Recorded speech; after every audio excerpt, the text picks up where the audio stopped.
ਸਾਰਿਆਂ ਨੂੰ ਸਤਿ ਸ਼੍ਰੀ ਅਕਾਲ। ਸਵਾਗਤ ਹੈ ਤੁਹਾਡਾ ਸੰਦੀਪ ਸਿੰਘ ਕਲਾਸਿਸ ਦੇ ਵਿੱਚ।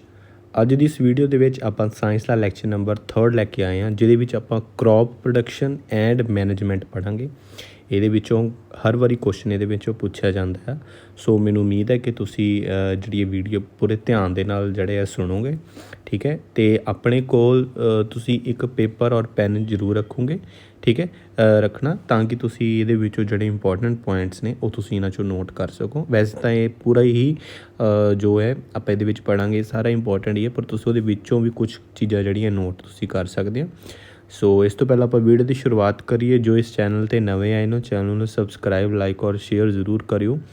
ਬੈਲ ਆਈਕਨ ਵੀ ਜ਼ਰੂਰ ਪ੍ਰੈਸ ਕਰਿਓ, ਤਾਂ ਕਿ ਆਉਣ ਵਾਲੇ ਸਮੇਂ 'ਚ ਜਦ ਵੀ ਮੈਂ ਕੋਈ ਵੀਡੀਓ ਅਪਲੋਡ ਕਰਾਂ ਉਸ ਦੀ ਜਿਹੜੀ ਜਾਣਕਾਰੀ ਤੁਹਾਨੂੰ ਸਭ ਤੋਂ ਪਹਿਲਾਂ ਮਿਲ ਸਕੇ। ਆਪਾਂ ਹੁਣ ਵੀਡੀਓ ਦੀ ਸ਼ੁਰੂਆਤ ਕਰਦੇ ਹਾਂ।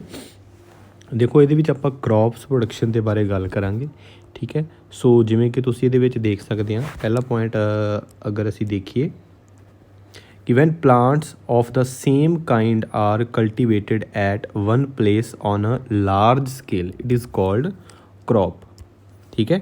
ਉਹਦੇ ਵਿੱਚ ਕੀ ਕਹਿ ਰਿਹਾ, ਕਹਿੰਦਾ when plant of the same kind are cultivated, ਜਦੋਂ ਸੇਮ ਇੱਕੋ ਤਰ੍ਹਾਂ ਦੇ ਜਿਹੜੇ ਪਲਾਂਟ ਆ, ਜਦੋਂ ਉਹਨਾਂ ਦੀ ਜਿਹੜੀ ਇੱਕੋ ਜਗ੍ਹਾ 'ਤੇ ਜਿਹੜੀ ਹੈ ਉਹਨਾਂ ਨੂੰ ਲਾਰਜ ਸਕੇਲ ਦੇ ਵਿੱਚ ਜਦੋਂ ਉਹਨਾਂ ਨੂੰ ਕਲਟੀਵੇਟਡ ਕੀਤਾ ਜਾਂਦਾ ਹੈ, ਉਹਨੂੰ ਆਪਾਂ ਕੀ ਕਹਿ ਦਿੰਦੇ ਹਾਂ, ਉਹਨੂੰ ਆਪਾਂ ਕ੍ਰੌਪ ਕਹਿ ਦਿੰਦੇ, ਠੀਕ ਹੈ। For example, crop of wheat means all are plants grown in field are of wheat, ਠੀਕ ਹੈ। ਸੈਕਿੰਡ ਆ, we already know that crops are of different types like cereals, vegetable and fruits. These can be classified on the basis of season, ਠੀਕ ਹੈ। ਸੋ ਇਹ important ਆ, season ਕਿਹੜੇ season ਦੇ ਵਿੱਚ ਕਿਹੜੀਆਂ ਜਿਹੜੀਆਂ ਫਸਲਾਂ ਜਾਂ ਕਿਹੜੀਆਂ ਜਿਹੜੀਆਂ ਕ੍ਰੌਪਸ ਲੱਗਦੀਆਂ ਨੇ, ਇਹ ਇਹਦੇ ਵਿੱਚ ਇੰਪੋਰਟੈਂਟ ਹੈ, ਜੋ ਤੁਸੀਂ ਨੋਟ ਕਰ ਸਕਦੇ ਆ। ਪਹਿਲਾ ਆਉਂਦਾ ਜੀ ਖਰੀਫ, ਇਹਨੂੰ ਖਰੀਫ ਕ੍ਰੌਪਸ ਕਹਿ ਦਿੰਦੇ ਆ, ਠੀਕ ਹੈ। ਕ੍ਰੌਪਸ ਆਰ ਸੋਨ ਇਨ ਰੇਨੀ ਸੀਜ਼ਨ। ਕੀਵਰਡਸ ਤੁਸੀਂ ਯਾਦ ਰੱਖਣੇ ਆ, ਖਰੀਫ ਤੋਂ ਰੇਨੀ ਸੀਜ਼ਨ ਤੁਸੀਂ ਯਾਦ ਰੱਖਣਾ ਆ। ਰੇਨੀ ਸੀਜ਼ਨ ਦੇ ਵਿੱਚ ਜਿਹੜੀ ਵੀ ਫਸਲ ਉਗਾਈ ਜਾਂਦੀ ਹੈ ਉਹਨੂੰ ਖਰੀਫ ਕ੍ਰੌਪਸ ਕਹਿੰਦੇ ਆ। ਇੰਡੀਆ ਦੇ ਵਿੱਚ ਇਹ ਜਨਰਲੀ ਜਿਹੜਾ ਹੈ ਜੂਨ ਤੋਂ ਸਪਟੈਂਬਰ ਤੱਕ ਜਿਹੜਾ ਬਾਰਿਸ਼ ਵਾਲਾ ਮਹੀਨਾ ਹੁੰਦਾ ਹੈ, ਠੀਕ ਹੈ। ਸੋ ਇਹਦੇ ਵਿੱਚ ਪੈਡੀ, ਮੇਜ਼, ਸੋਇਆਬੀਨ, ਗਰਾਊਂਡਨਟ ਐਂਡ ਕਾਟਨ, ਇਹਨਾਂ ਦੀ ਜਿਹੜੀ ਹੈ ਫਸਲ ਜਿਹੜੀ ਹੈ ਉਗਾਈ ਜਾਂਦੀ ਹੈ, ਠੀਕ ਹੈ। ਪੈਡੀ, ਮੇਜ਼, ਸੋਇਆਬੀਨ, ਗਰਾਊਂਡਨਟ ਐਂਡ ਕਾਟਨ, ਠੀਕ ਹੈ। ਸੋ ਦੂਸਰੀ ਆ ਜਾਂਦੀ ਹੈ ਜੀ ਰਬੀ ਕ੍ਰੌਪਸ। ਇਹ ਕਿਹਦਾ, ਇਹ ਵਿੰਟਰ ਸੀਜ਼ਨ ਦੇ ਵਿੱਚ ਹੁੰਦਾ, ਠੀਕ ਹੈ। ਖਰੀਫ ਰੇਨੀ ਅਤੇ ਰਬੀ ਮਤਲਬ ਵਿੰਟਰ ਸੀਜ਼ਨ, ਠੀਕ ਹੈ। ਸੋ ਇਹਦਾ ਜਿਹੜਾ ਮੰਥ ਹੈ ਉਹ ਕੀ ਜੀ, ਅਕਤੂਬਰ ਟੂ ਮਾਰਚ, ਇਹਨਾਂ ਨੂੰ ਆਪਾਂ ਰਬੀ ਕ੍ਰੌਪਸ ਕਹਿ ਦਿੰਦੇ। ਐਗਜ਼ਾਮਪਲ ਆਫ ਰਬੀ ਕ੍ਰੌਪਸ ਕੀ ਆ, ਵੀਟ, ਜਿਵੇਂ ਤੁਹਾਨੂੰ ਪਤਾ ਹੀ ਹੈ, ਵੀਟ ਹੋ ਗਏ, ਗ੍ਰਾਮ, ਪੀ, ਮਸਟਰਡ ਐਂਡ ਲਿੰਸੀਡ, ਇਹ ਸਾਰੇ ਕੀ ਹੈ। ਇਹਦੇ ਤੋਂ ਇਲਾਵਾ ਜਿਹੜੀਆਂ ਪਲਸਿਸ ਨੇ, ਦਾਲਾਂ, ਵੈਜੀਟੇਬਲਸ, ਇਹ ਸਾਰੇ ਹੈ ਕਿ ਸਮਰ ਸੀਜ਼ਨ ਦੇ ਵਿੱਚ ਜਿਹੜੀਆਂ ਇਹ ਉਗਾਈਆਂ ਜਾਂਦੀਆਂ, ਠੀਕ ਹੈ। ਸੋ ਅੱਗੇ ਚੱਲਦੇ ਹਾਂ ਆਪਾਂ, ਸਟੈਪਸ ਟੂ ਗਰੋ ਕ੍ਰੌਪਸ। ਜਦੋਂ ਅਸੀਂ ਫਸਲਾਂ ਨੂੰ ਉਗਾਉਂਦੇ ਹਾਂ, ਕੁਝ ਸਟੈਪਸ ਹੁੰਦੇ ਨੇ, ਉਹ ਸਟੈਪਸ ਕੀ ਕੀ ਨੇ, ਇਹਦੇ ਵਿੱਚੋਂ ਕਈ ਵਾਰ ਕੁਐਸਚਨ ਪੁੱਛਿਆ ਜਾਂਦਾ, ਸੀਕੁਐਂਸ ਪੁੱਛ ਲਿਆ ਜਾਂਦਾ ਕਿ ਪਹਿਲਾਂ, ਸਭ ਤੋਂ ਪਹਿਲਾਂ ਕੀ ਹੁੰਦਾ। ਦੇਖੋ, ਪਹਿਲਾਂ ਤਾਂ ਹੁੰਦਾ ਹੈ ਪ੍ਰੈਪਰੇਸ਼ਨ ਆਫ ਸੋਇਲ, ਸੋਇਲ ਨੂੰ ਤਿਆਰ ਕੀਤਾ ਜਾਂਦਾ। ਉਸ ਤੋਂ ਬਾਅਦ ਹੁੰਦਾ ਜੀ ਸੋਇੰਗ, ਜਿਹੜੇ ਹੈ ਉਹਦੇ ਵਿੱਚ ਬੀਜ ਜਿਹੜੇ ਉਹ ਬੀਜੇ ਜਾਂਦੇ ਆ। ਫਿਰ ਹੁੰਦਾ ਐਡਿੰਗ ਮੈਨਿਊਰ ਐਂਡ ਫਰਟੀਲਾਈਜ਼ਰਸ, ਖਾਦਾਂ ਜਿਹੜੀਆਂ ਉਹਦੇ ਵਿੱਚ ਪਾਈਆਂ ਜਾਂਦੀਆਂ। ਉਸ ਤੋਂ ਬਾਅਦ ਇਰੀਗੇਸ਼ਨ ਹੁੰਦੀ ਹੈ, ਠੀਕ ਹੈ, ਇਰੀਗੇਸ਼ਨ ਹੁੰਦੀ ਹੈ। ਉਸ ਤੋਂ ਬਾਅਦ ਪ੍ਰੋਟੈਕਟਿੰਗ ਫਰੋਮ ਵੀਡਸ, ਜਿਹੜੀਆਂ ਝਾੜੀਆਂ ਹੁੰਦੀਆਂ ਨੇ, ਵਾਧੂ ਜਿਹੜੇ ਪਲਾਂਟਸ ਉਹਨਾਂ ਨੂੰ ਵੀਡ ਕਹਿ ਦਿੰਦੇ ਆ, ਉਹਨਾਂ ਤੋਂ ਪ੍ਰੋਟੈਕਟਿੰਗ ਕਰਨਾ ਹੁੰਦਾ ਆ। ਉਸ ਤੋਂ ਬਾਅਦ ਉਹਨਾਂ ਦੀ ਕਟਾਈ ਹੁੰਦੀ ਹੈ, ਹਾਰਵੈਸਟਿੰਗ, ਅਤੇ ਲਾਸਟ 'ਚ ਕੀ ਹੁੰਦਾ ਆ, ਸਟੋਰੇਜ, ਠੀਕ ਹੈ। ਸੋ ਇਹ ਕੁਛ ਸਟੈਪਸ ਨੇ। The process of loosening and turning of the soil is called tilling or plugging. ਜਦੋਂ ਅਸੀਂ ਸੋਇਲ ਨੂੰ ਜਿਹੜਾ ਲੂਜ਼ ਕਰਦੇ ਹਾਂ, ਮਤਲਬ ਜ਼ਮੀਨ ਜਦੋਂ ਸਖਤ ਹੋ ਜਾਂਦੀ ਆ, ਆਪਾਂ ਉਸ ਨੂੰ ਨਰਮ ਕਰਦੇ ਹਾਂ, ਤਾਂ ਉਹ ਵਾਲੇ ਪ੍ਰੋਸੈਸ ਨੂੰ ਕੀ ਕਹਿ ਦਿੰਦੇ ਹਾਂ ਆਪਾਂ, ਪਲੱਗਿੰਗ ਕਰਨਾ, ਠੀਕ ਹੈ। ਅੱਗੇ ਚੱਲਦੇ ਹਾਂ। The tools used in the field before sowing the seeds are following, ਠੀਕ ਹੈ। ਬੀਜਣ ਤੋਂ ਪਹਿਲਾਂ ਜਿਹੜੇ ਹੈ ਕੁਛ ਟੂਲਸ ਯੂਜ਼ ਕੀਤੇ ਜਾਂਦੇ ਆ ਫੀਲਡ ਲਈ। ਉਹਨਾਂ 'ਚ ਪਹਿਲਾਂ ਕੀ ਆ, ਪਲੱਗ। ਪਲੱਗ ਕੀ ਹੁੰਦਾ ਜੀ, ਕਹਿੰਦਾ this is being used since ancient times. ਜਦੋਂ ਤੁਸੀਂ ਤਸਵੀਰ ਦੇ ਵਿੱਚ ਦੇਖ ਰਹੇ ਹਾਂ, ਜੋ ਇੱਕ ਲੱਕੜ ਦਾ ਜੋ ਦੋ ਬਲਦਾਂ ਦੇ ਉੱਤੇ ਜਿਹੜਾ ਉਹਨਾਂ ਦੇ ਰੱਖਿਆ ਹੁੰਦਾ ਹੈ, ਠੀਕ ਹੈ, ਅਤੇ ਪਿੱਛੋਂ ਉਹ ਜਿਹੜਾ ਆ ਜ਼ਮੀਨ ਦੇ ਅੰਦਰ ਹੁੰਦਾ ਆ, ਅਤੇ ਜਦੋਂ ਜਦੋਂ ਬਲਦ ਅੱਗੇ ਜਾਂਦੇ ਰਹਿੰਦੇ ਤਾਂ ਉਹ ਜ਼ਮੀਨ ਦੇ ਵਿੱਚ ਇੱਦਾਂ ਗੱਡਦਾ ਜਾਂਦਾ, ਠੀਕ ਹੈ, ਅਤੇ ਉਹ ਜਿਹੜਾ ਆ ਜਿਹੜੀ ਮਿੱਟੀ ਹੈ ਉਹਨੂੰ ਟਰਨ ਕਰਦਾ ਰਹਿੰਦਾ, ਠੀਕ ਹੈ, ਮਿੱਟੀ ਨਰਮ ਹੋ ਜਾਂਦੀ ਆ। ਸੋ ਇਹਨੂੰ ਆਪਾਂ ਪਲੱਗ ਕਹਿ ਦਿੰਦੇ ਹਾਂ, ਜੋ ਕਿ ਵੁੱਡ ਦਾ ਬਣਿਆ ਹੁੰਦਾ ਹੈ, ਜਿਵੇਂ ਕਿ ਤੁਸੀਂ ਇੱਥੇ ਦੇਖ ਸਕਦੇ ਹਾਂ, ਇੱਥੇ ਲਿਖਿਆ ਹੋਇਆ this is made of wood and is drawn by pair of bulls and other animals। ਕਈ ਵਾਰ ਘੋੜੇ ਜਾਂ ਊਂਠ ਨਾਲ ਵੀ ਇਹ ਕੀਤਾ ਜਾਂਦਾ, ਠੀਕ ਹੈ। ਉਸ ਤੋਂ ਬਾਅਦ ਅੱਗੇ ਇੱਕ ਟੂਲ ਆਉਂਦਾ ਹੋਏ। This is a simple tool which is used for removing weeds for loosening the soil, ਠੀਕ ਹੈ। ਇਹ ਥੋੜ੍ਹਾ ਜਿਹਾ ਅੱਜ ਕੱਲ੍ਹ ਮਾਡਰਨ ਦੇ ਵਿੱਚ ਕਹਿ ਸਕਦੇ ਹਾਂ, ਇਹ ਲੱਕੜ ਦਾ ਜਾਂ ਆਇਰਨ ਲੋਹੇ ਦਾ ਦੋਨੋਂ ਤਰ੍ਹਾਂ ਹੋ ਸਕਦਾ। ਇਸ ਤੋਂ ਅੱਗੇ ਆ ਜਾਂਦਾ ਟੂਲ ਕਲਟੀਵੇਟਰ। ਨਾਓ ਡੇਜ਼ ਅੱਜ ਦੇ ਸਮੇਂ ਦੇ ਵਿੱਚ ਦੇਖੇ ਜਿਵੇਂ ਕਿ ਟਰੈਕਟਰ ਦੇ ਨਾਲ ਕਰਦੇ ਜ਼ਿਆਦਾ, ਅੱਜ ਕੱਲ੍ਹ ਹਰ ਪਾਸੇ ਇਹਦੇ ਨਾਲ ਹੀ ਜਿਹੜਾ ਆ ਪਲੱਗਿੰਗ ਕੀਤੀ ਜਾਂਦੀ ਹੈ, ਠੀਕ ਹੈ। ਉਸ ਤੋਂ ਅੱਗੇ ਆ ਜਾਂਦਾ ਜੀ point, the substances which are added to the soil in the form of nutrients for the healthy growth of plant are called manure, ਠੀਕ ਹੈ। ਅਸੀਂ ਸੋਇਲ ਦੇ ਵਿੱਚ ਕੁਝ ਸਬਸਟਾਂਸ ਇੱਦਾਂ ਦੇ ਐਡ ਕਰਦੇ ਹਾਂ, ਠੀਕ ਹੈ, form of nutrient for healthy growth, ਤਾਂ ਕਿ ਜਿਹੜੇ ਪਲਾਂਟਸ ਦੀ ਜਿਹੜੀ ਗਰੋਥ ਹੈ ਉਹ ਵਧੀਆ ਹੋ ਸਕੇ, ਠੀਕ ਹੈ। ਉਹਨੂੰ ਆਪਾਂ ਮੈਨਿਊਰ ਜਾਂ ਫਰਟੀਲਾਈਜ਼ਰਸ ਕਹਿ ਦਿੰਦੇ ਹਾਂ। ਮੈਨਿਊਰ ਕੀ ਹੁੰਦਾ, ਔਰਗੈਨਿਕ ਸਬਸਟਾਂਸ ਹੁੰਦਾ ਆ, obtained from decomposition of plants and animal. ਇਹ ਨੈਚੁਰਲ ਹੁੰਦਾ ਹੈ ਅਤੇ ਬਹੁਤ ਜ਼ਿਆਦਾ ਇਫੈਕਟਿਵ ਹੁੰਦਾ ਹੈ, ਠੀਕ ਹੈ, ਵਧੀਆ ਹੁੰਦਾ, ਠੀਕ ਹੈ। ਅਤੇ ਉਹਦੇ ਉਲਟ ਕੀ ਹੁੰਦਾ, ਫਰਟੀਲਾਈਜ਼ਰਸ ਜੋ ਕੈਮੀਕਲਸ ਹੁੰਦੇ ਨੇ rich in particular nutrients, they are different from ਮੈਨਿਊਰ।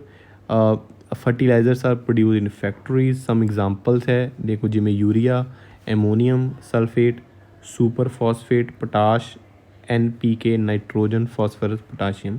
ਇਹ ਕਿਤੇ ਨਾ ਕਿਤੇ ਫਸਲ ਨੂੰ ਨੁਕਸਾਨ ਵੀ ਪਹੁੰਚਾਉਂਦੇ ਨੇ, ਇਫੈਕਟਿਵ ਵੀ ਹੁੰਦੇ ਨੇ, ਕੈਮੀਕਲ ਹੁੰਦੇ ਨੇ ਜ਼ਿਆਦਾਤਰ, ਜਿਵੇਂ ਤੁਹਾਨੂੰ ਪਤਾ ਹੀ ਹੈ ਨਾ। Another method of replenishing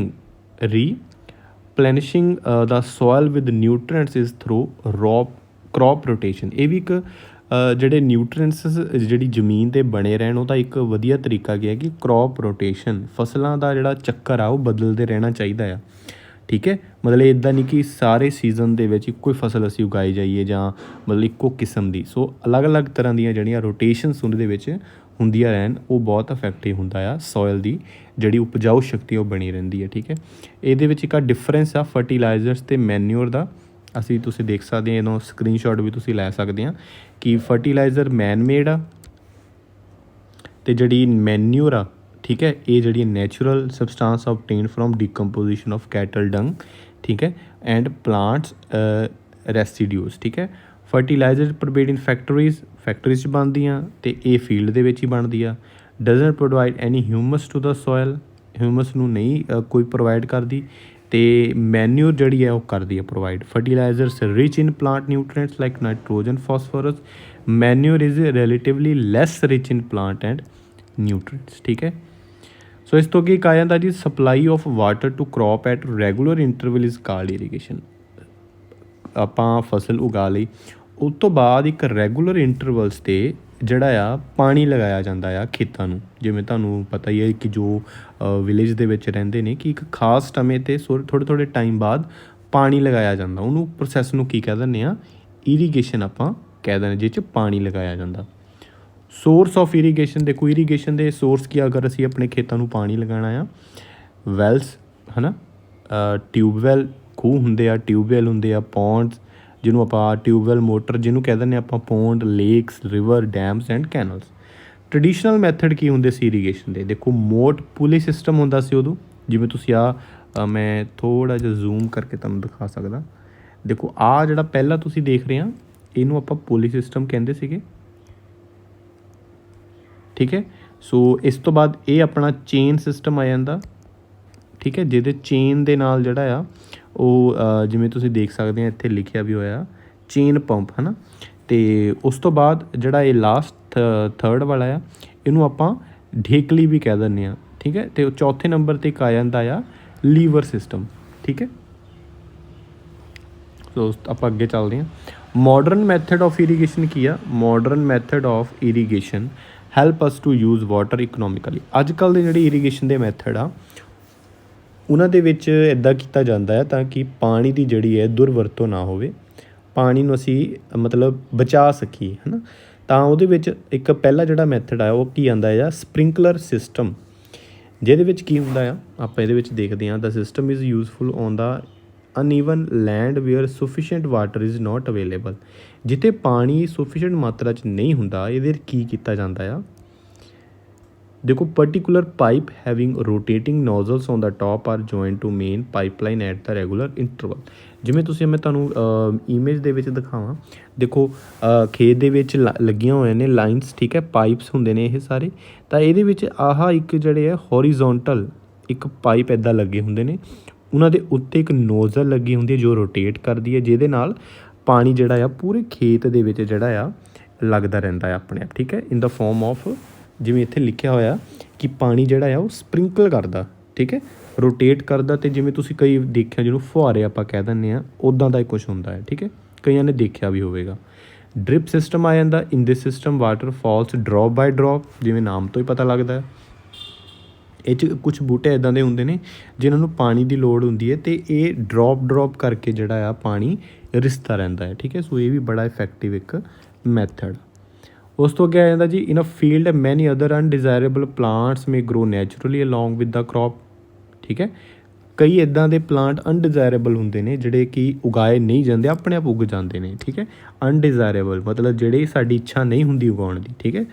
these ਉਹਨਾਂ ਨੂੰ ਕੀ ਕਿਹਾ ਜਾਂਦਾ, ਉਹਨਾਂ ਨੂੰ ਵੀਡਸ ਕਿਹਾ ਜਾਂਦਾ ਆ। ਕੀ ਕਿਹਾ ਜਾਂਦਾ ਆ, ਉਹਨਾਂ ਨੂੰ ਵੀਡਸ ਕਿਹਾ ਜਾਂਦਾ, ਜਿਹੜੇ ਐਕਸਟਰਾ ਪਲਾਂਟਸ ਹੁੰਦੇ ਨੇ।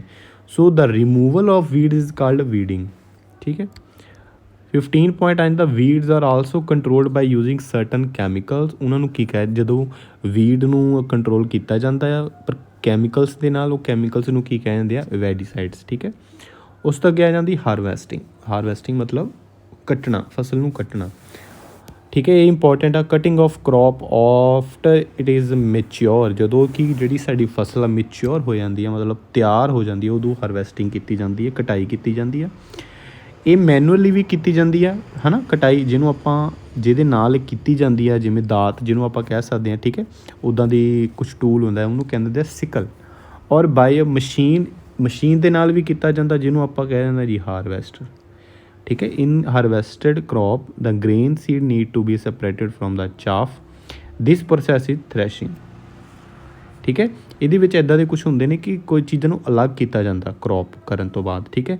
ਤਾਂ ਉਹ ਜਦੋਂ ਕਰੋਪ ਅਲੱਗ ਕੀਤਾ ਜਾਂਦਾ ਹੈ, ਜਿਵੇਂ ਹੈ ਨਾ, ਤੁਸੀਂ ਜਿਵੇਂ ਦੇਖਿਆ ਹੋਵੇਗਾ, ਹੈ ਨਾ, ਜਦੋਂ ਕਣਕ ਵੱਢਦੇ ਹਾਂ ਆਪਾਂ ਅਤੇ ਅਲੱਗ ਕੀਤਾ ਜਾਂਦਾ ਉਹਨਾਂ ਨੂੰ, ਠੀਕ ਹੈ। ਛਿੱਲਣ ਜਿੱਦਾਂ ਹੁੰਦੇ ਨੇ, ਛਿਲਕੇ ਉਹ ਅਲੱਗ ਹੋ ਜਾਂਦੇ ਨੇ, ਠੀਕ ਹੈ। ਜੋ ਵੀ ਆਪਾਂ ਦੇਖਦੇ ਹਾਂ, ਉਹ ਪ੍ਰੋਸੈਸ ਨੂੰ ਕੀ ਕਹਿ ਦਿੰਦੇ, ਥ੍ਰੈਸ਼ਿੰਗ।